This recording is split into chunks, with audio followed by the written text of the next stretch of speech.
अस्सलाम वालेकुम। Welcome to the voice of hero. आज हम वॉइस ऑफ हीरो में जिस हस्ती की आवाज बनी है उसको शेख अब्दुल कादर जिलानी के नाम से दुनिया याद करती है, अल मारूफ गौसे आजम। आज हम उसके गौसे आजम के एक मरीद, एक नौकर, एक धोबी का किस्सा बयान करेंगे। ये करामात शुरू होती है बगदाद के एक अमा मस्जिद के ख्वाब से।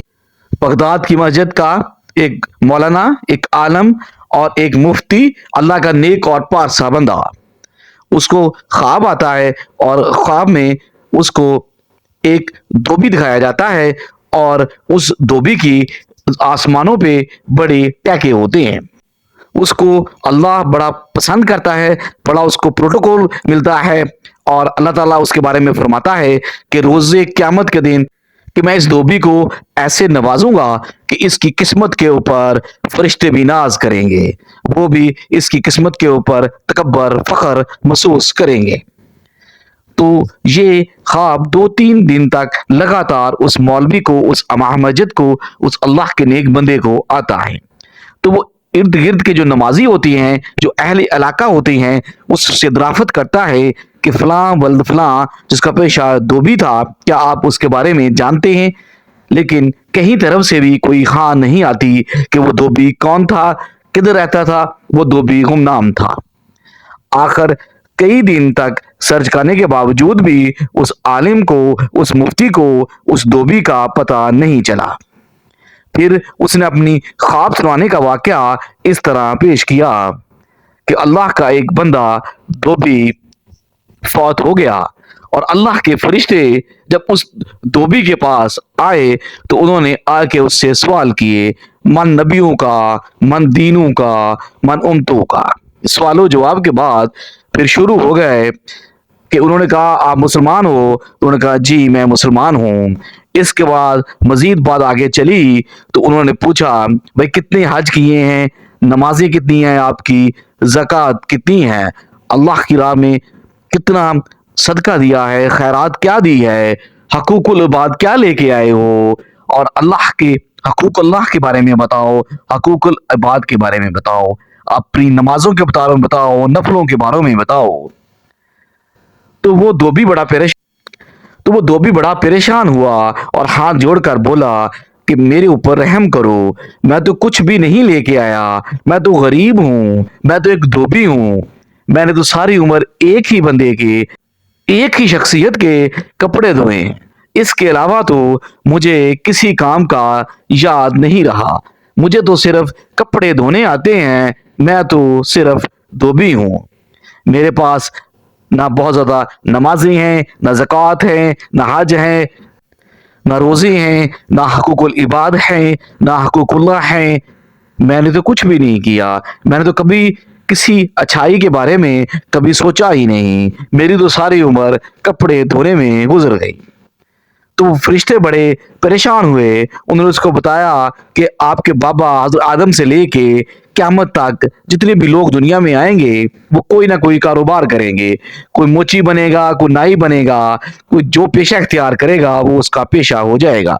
कोई फ्रूट वाला होगा, कोई सब्जी वाला होगा, वो कपड़े धोने वाला होगा। तो वो सारे जो आपके पेशे हैं वो दुनिया में रह जाते हैं। तो इसलिए बराए मेहरबानी आप हमें ये ना बताओ कि आप धोबी हो, आप अपने अमाल के बारे में बताओ। तो वो अपने अमाल के बारे में वो खामोश हो गया। उसने कहा भाई मेरे अमाल तो यही हैं कि मैं एक धोबी हूँ और मैंने कपड़े धोए हैं। इसके अलावा मैंने पूरी जिंदगी किसी चीज के बारे में नहीं सोचा और पूरी जिंदगी मैं ऐसे ही काट आया हूँ। मेरा तो सब कुछ यही है कि मैं एक धोबी हूँ, मेरी पहचान यही है कि मैं कपड़े धोता रहा हूँ। जब बुराई की बात की तो उसने कहा कि इन मैं तो खताओं का, बुराइयों का पुतला हूँ। इंसान तो खता का, बुराइयों का, गुनाह का पुतला है। जब हमारे अब्बा आदम अलैहिस्सलाम से भी खताएं हो गई थी तो ज़ाहिर मुझसे भी खताएं हुई होंगी, मेरे भी गुनाह होंगे। लेकिन मेरी जो नेकियों वाले पलड़े हैं वो खाली हैं, क्योंकि मैंने सारी जिंदगी कपड़े धोए हैं और एक ही बंदे के कपड़े धोए हैं। इसके अलावा मैंने पूरी जिंदगी कोई नेकी नहीं की। तो फरिश्ते बड़े तो वो फरिश्ते बड़े परेशान हुए कि ये पहला कितना अजीब केस आ गया है कि इस बंदे को जो भी सवाल करें वो कहता है मेरी अच्छाइयों में सिर्फ ये लिख दो कि मैं धोबी हूं। हालांकि हम इसकी अच्छाइयों में ये नहीं लिख सकते, ये तो इसका पेशा था। आखिरकार वो वापस अपने रब करीम की तरफ, अपने परवरदिगार की तरफ, वो जो रब जो क़यामत के दिन का मालिक है उसके यहाँ पेश हुए, सर झुका के हाथ जोड़ के अर्ज की। तो बारी ताला मुस्कुराने लगे, ऐ मेरे फरिश्तों क्या हुआ, क्यों परेशान हो, क्यों घबराए हुए हो। तो फरिश्तों ने बड़े मौजजाना सर झुकाकर एहतराम फरमाया, ऐ बारी ताला तेरा एक बहुत ही अजीब बंदा आया है, वो अपने हर सवाल का बस एक ही जवाब है उसके पास कि मैं धोबी हूं और मैंने सारी उम्र कपड़े धोए हैं, इसके अलावा मेरे पास कुछ नहीं है, मैं सिर्फ एक धोबी हूं।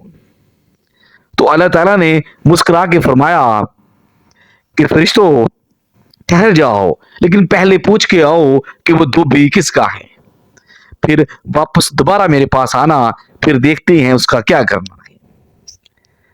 फरिश्ते वापस उस धोबी के पास आए और आका फरमाया कि ठीक है, हम आपकी बात मान लेते हैं कि आप धोबी हो और आपकी अमाला नाम में लिख देते हैं कि आप एक धोबी हो, लेकिन हमें ये बताओ कि आप किसके धोबी हो, वो कौन है जिसकी आपने सारी उम्र खिदमत की है। तो उसने फरमाया कि मैं पीरों के पीर, मुर्शिदों के मुर्शिद, कलंदरों के कलंदर, औलिया के औलिया, गौसों के गौस, गौस आजम अल मशहूर शेख अब्दुल कादर जिलानी का धोबी हूं। फरिश्तों ने यह बात सुनी और सुनकर दोबारा परवरदिगार इलाही की हाँ आरजाना तौर पे झुक के बड़ी आजी के साथ पेश हुए और सर झुकाकर हाथ जोड़कर अर्ज की, ऐ अल्लाह ये तेरे गौस आजम, गौस पाक अल मशहूर शेख अब्दुल कादर जिलानी का धोबी है।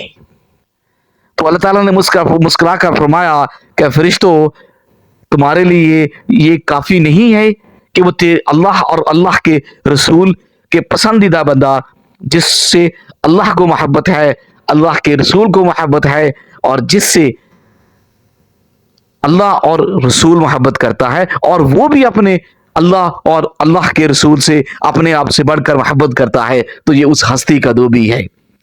इसके लिए ये बहुत काफी है कि ये मेरे गौस का धोबी है, इसको छोड़ दो, इसके अवाल में बस लिख दो कि ये मेरे गौस का धोबी है और कल रोजे क़यामत इसकी किस्मत के ऊपर फरिश्ते भी नाज करेंगे, फरिश्ते भी फख्र करेंगे, गरूर करेंगे, नाज करेंगे कि क्या किस्मत पाई है इस बंदे ने, ये पता नहीं कितना परहेजगार है, ये कितना मुत्की है, ये अल्लाह का कितना पसंदीदा बंदा है जो अल्लाह ने इसको इतना मर्तबा दिया है। तो ये वापस आकर जब फरिश्तों ने गौस आजम के इस धोबी को ये खुशखबरी दी कि अल्लाह ने तुझे खुशखबरी दी है कि तुम अल्लाह के उस बंदे के बंदे हो, उस बंदे के नौकर हो, उस बंदे के खादम हो जो अल्लाह और अल्लाह के रसूल से मोहब्बत करता है और अल्लाह का रसूल उससे मोहब्बत करता है, इसलिए तुम्हारे सारे गुनाह माफ हैं और तुम्हारे अमाल में लिख दिया गया है कि तुम आप सरकार के धोबी हो। और अल्लाह ताला ने फरमाया है, ऐ धोबी कल फरिश्ते भी तेरे धोबी होने पे फख्र करेंगे, नाज करेंगे और रशक करेंगे। इसके बाद उस इमाम मस्जिद ने एक मुख्तसर शेर के ऊपर अपनी इस ख्वाब को खत्म किया जो वो बगदाद की एक मस्जिद में बैठा लोगों को सुना रहा था। उस गौस आजम के उस धोबी के मुतल्लिक उसने एक बड़ा तारीखी अल्फाज कहे कि मैं नीवी मेरा मुर्शद उच्चा, मैं नीवी मेरा मुर्शद उच्चा तो मैं उच्चियां दे नड़ लाई, मैं नीवी मेरा मुर्शद उच्चा तो मैं उच्चियां दे नड़ लाई, मैं कुर्बान जावां उन्हां उच्चियां तो, मैं सदके जावां उन्हां उच्चियां तो, मैं लख वारी जावां उन्हां उच्चियां तो जिन्हां नीवियां नाल निभाई, मैं नीवी मेरा मुर्शद उच्चा तो मैं उच्चियां दी संग लाई। تو میں صدقے جماؤں نہ اونچیاں دے جننی میں انا نبھائی. اور یہ بات سنتے ہی وہاں پہ جتنے بھی سارے لوگ تھے وہ آپ سرکار کے، غوث اعظم کے اور مرید ہو گئے، اور آپ کے اوپر اس کا یقین اور پختہ ہو گیا. تو ملتے ہیں کسی نئی ویڈیو میں کسی نئے ہیرو کی آواز بن کر. اللہ حافظ.